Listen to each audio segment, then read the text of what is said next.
Yo, what's going on, guys? Welcome back to the channel. It's been so long since I've actually vlogged or anything, made a video. I believe the last time I posted a video was about a month or two ago. The reason why I haven't uploaded was because something did happen to the Honda. No damage or anything like that. It's just that it's been down. It hasn't been running for a couple months, about 2 months. The last video that I posted was the same day that it all happened. So I will fill you guys in on what happened towards the end of the video, so make sure you stay all the way through. But yeah, besides that, this video is mainly about the new car that I just purchased. I know you guys can tell what it is by the title of it. I know that I was hyped when I got it, and I'm pretty sure you guys are gonna be hyped as well for this. I have so many video ideas and so many plans for this car, but enough of me talking. You guys probably just want me to shut up and show you the car. So without further ado, here is my 2003 Nissan 350Z.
What do you guys think?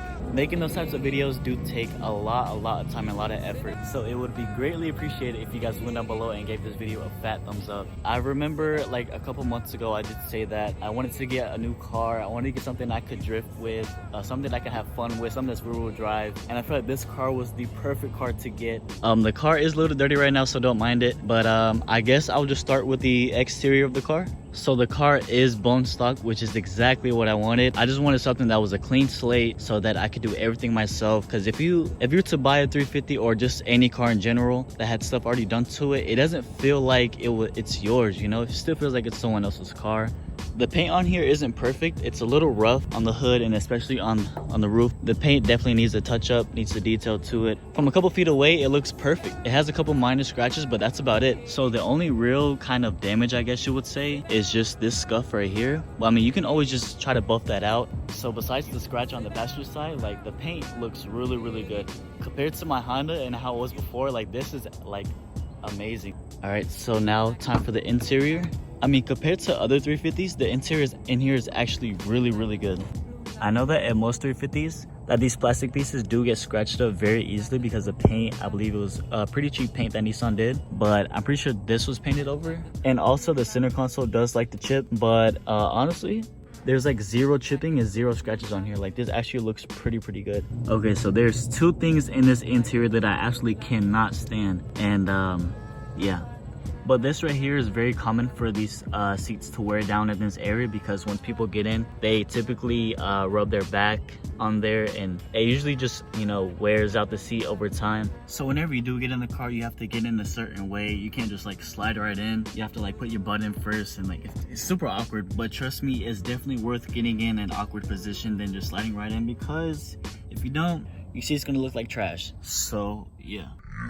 But yeah, more of the interior. I actually have a cup holder here that actually works. So I have one right here, and then there's two extra ones right here with a little cubby space. I guess this spot right here is for a little pocket change. I know some people may think that this car doesn't have a lot of space to put things in, and in most cars, your glove department would be right here. They actually threw it behind the passenger's seat.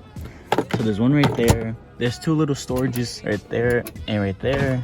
You also have this little thing behind the passenger seat, also right there in the center console. I mean, I'm telling you, they just threw them everywhere. And the trunk, it's pretty decent. You can fit a couple things back here, like some groceries, but other than that, it's not really that much space. Also, 350s are known for their trunk struts to go out. Usually they would go down slowly, but since today is like super hot, they'll stay up. I'm pretty sure you guys have already seen it, but I forgot to tell you guys, it is actually a 6-speed manual. So happy that I finally got a manual car. I've been wanting one for such a long time. And another little flaw about this car is that typically on hot days like this, whenever I drive the car, the leather material does kind of stick to your hand. It does get annoying. Let's get this thing. Holy crap, that is so hot.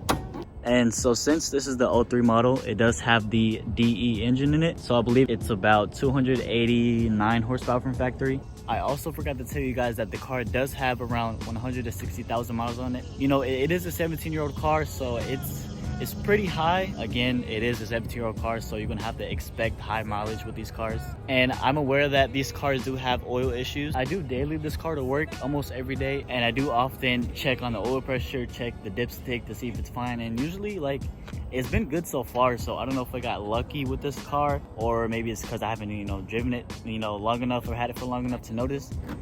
I think I pretty much covered everything except a good startup. And I know you guys want to hear these trumpets, so let's do it.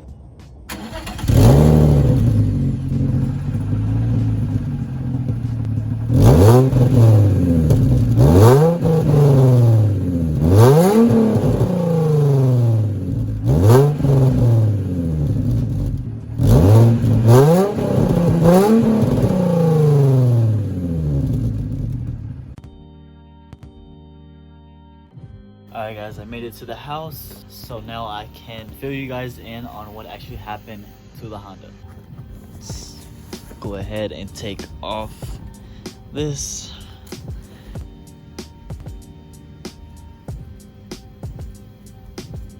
Not gonna lie, I miss this car so much.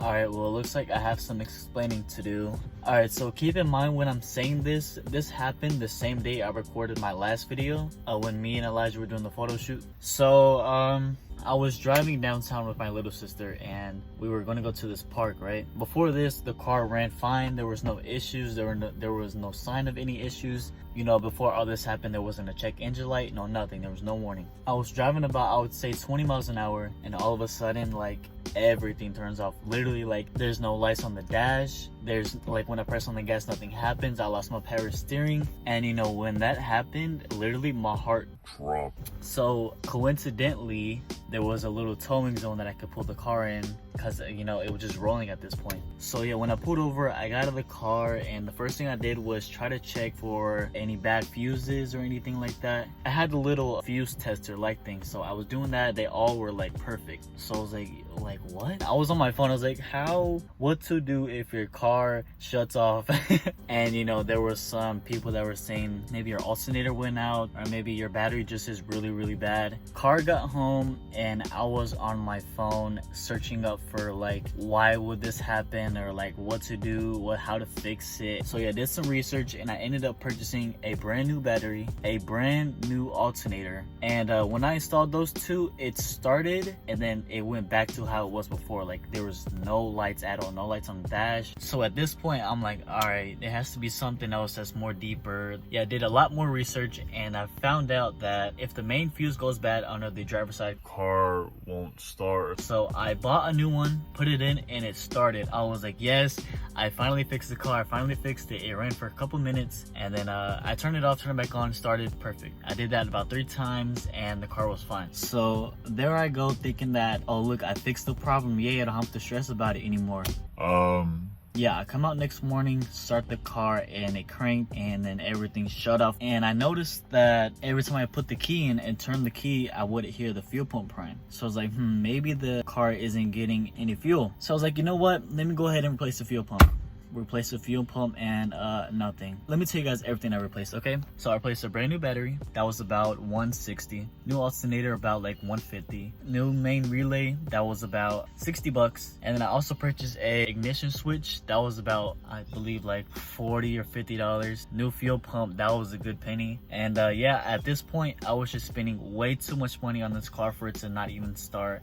Some of this stuff did work, but it didn't fix the problem like 100%. So at this point, I was like, why would I keep just, you know, throwing money at you don't know exactly what the problem is, which you shouldn't do. Learn from my mistake. Don't just start replacing parts. Just make sure that you can have someone look at it, and so you know exactly what it is. The car's been sitting here for about a couple months now, and I honestly don't know what I'm gonna do with it. It's really unfortunate that it happened, but I believe that everything happens for a reason. So if this didn't happen, I wouldn't have the 350 right now, or you know, I wouldn't know as much as cars as I do if it wasn't for this car. So that's why it's gonna be a little hard to decide on what I'm gonna do, if I want to keep it or if I want to sell it.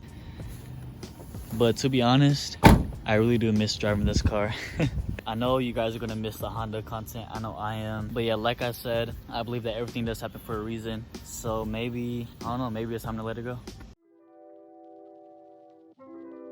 Alright guys, so real quick before I end today's video, I just want to give a huge shout out to everyone who's been supporting this channel recently. Since the last video that I posted until now, we've gained almost about 500 subscribers, and that's actually crazy. I just can't really wrap that around my head. Like, we're this close to hitting 700, and I definitely wasn't expecting to hit 700 this quick on the channel. Like, your guys' support is like way better than I ever thought it would be. I'm so glad how everything is turning out so far, and you know, I'm just more excited about the future and what it holds. And you know, I've been getting a ton of DMs from you guys, and you guys are saying like how you enjoy the videos, and you guys are liking how the Accord is turning out so far. Saying stuff like that really does motivate a person to, you know, do more and do better. I'm trying to set a goal. The goal is to hit 1,000 subscribers before my birthday, and my birthday is the 20th of October. 1,000 subs, October 20th is gonna happen, so let's do it.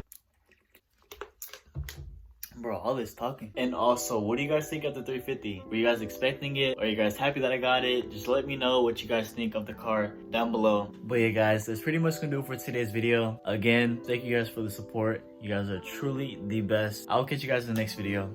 Peace.